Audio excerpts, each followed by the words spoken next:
Kedaulatan pangan di Indonesia masih memiliki kendala impor, distribusi yang tidak merata, fluktuasi harga yang dimana hal tersebut berdampak kepada mahasiswa yang memiliki anggaran terbatas. Di lingkungan kampus, rendahnya literasi gizi yang dimiliki oleh mahasiswa masih terbilang cukup rendah karena banyak mahasiswa yang memilih untuk membeli makanan yang cepat saji, praktis, dan kurang bergizi. Maka dari itu, kami sebagai mahasiswa akuntansi juga ikut berperan dalam budgeting, analisis biaya, dan juga pengelolaan keuangan untuk mendukung pangan sehat dan berkelanjutan di kampus.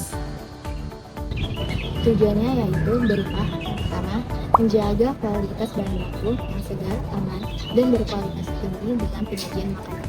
Yang kedua, meningkatkan mutu pelayanan kantin secara keseluruhan dari aspek layanan, higienis, dan kenyamanan. Yang ketiga, menjaga kesehatan lingkungan kantin untuk kesehatan bersih. Yang keempat, mewujudkan pengelolaan yang efisien dan transparan yang relevan bagi mahasiswa akuntansi. Assalamualaikum warahmatullahi wabarakatuh. Sebelumnya perkenalkan, kami dari mahasiswa akuntansi sedang melakukan kegiatan pendampingan UMKM. Kami ingin menjelaskannya seputar pencatatan, pemasukan, dan pengeluaran usaha dari Ibu. Jawaban Ibu akan sangat membantu banget untuk kami dalam memberikan pendampingan yang sesuai. Apakah Ibu bersedia? Setiap ada penjualan yang masuk, Ibu itu mencatat uang yang masuknya itu masuk di sini. Nah, biasanya Ibu cara pencatatannya gimana? Maksudnya pendapatan gitu. Jadi misalkan nih hari ini contoh aja ya, misalkan contoh hari ini pendapatan yang keluar itu misalkan di 500.000 misalnya ya. Nah 500.000 itu apa aja kan? Ibu itemnya banyak tuh, ada ayam, ada telur, ada cemilannya juga. Jadi dilihat tuh, misalkan oh ini yang ayam, oh keluarnya cuma segini dari 500.000. Jadi nggak kita belanja langsung pelok ini masih ada nggak? Makanya kita dicatat itu seperti itu. Jadi kita belanja sesuai kebutuhan yang udah kita keluarin. Misalkan oh ya, oh sekarang ini deh yang lagi banyak keluar, ya udah berarti besoknya ibu belanja kan dia pasti kalau tiap hari belanja kan. Jadi ibu belanja malam nyatet misalkan oh sekarang pengeluarannya cumi yang ini gitu, ini berapa gitu. Tiap hari sih sebetulnya, dan biar kita tahu tiap hari itu kita bakal tahu keuntungan kita juga bisa kelihatan. Tapi sebetulnya kalau lihat keuntungan itu biasanya per seminggu sekali gitu. Iya, seminggu sekali. Jadi catatannya gitu. Soalnya kalau ibu itemnya banyak, kalau misalkan nggak dicatat, misalkan nggak dilihat, kita belanja oh bisa jor-joran gitu. Jadi yang dibutuhin aja. Jadi biar nggak numpuk bahan gitu.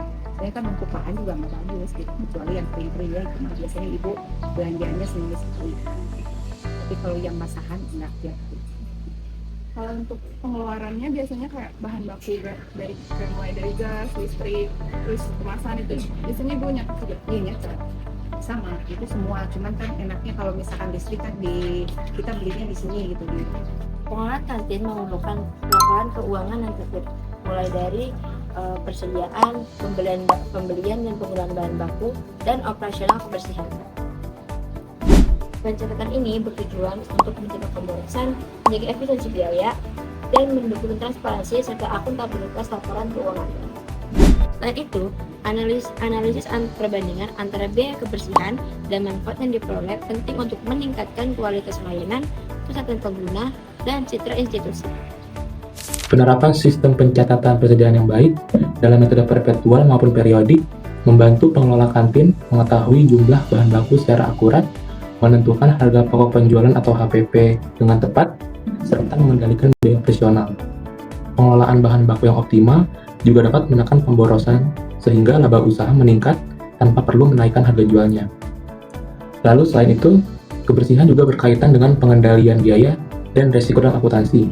Biaya kebersihan yang termasuk biaya operasional perlu dicatat dan dievaluasi secara rutin. Pengelolaan kebersihan yang baik mampu mengurangi resiko kerusakan bahan baku dan komplain konsumen yang dapat berdampak pada kinerja keuangan.